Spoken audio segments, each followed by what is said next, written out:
Well, good morning. It is Monday, the 18th of May, and it is Nick here from Asher Vineyard with your daily check in. How are you doing this morning? It is Monday.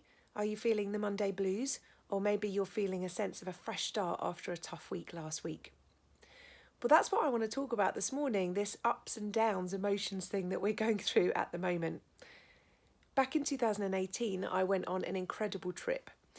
I went to retrace the steps of my dad, who had died in Africa while I was just 2 months old. This meant that I didn't really have any relationship with him, and I didn't have any photos of us together, and I was hungry to go back and walk in his footsteps in the place where he'd spent a lot of his adult life.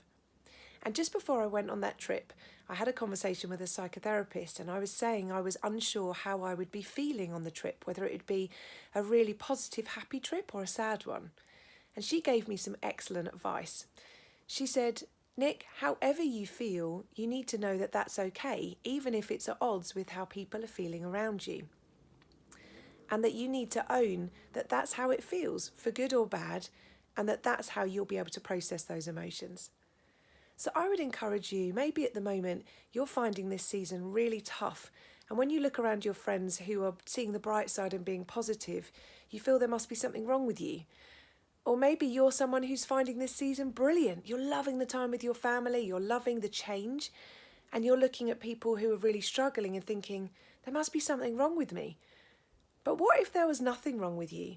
What if it was okay for you to feel however you feel?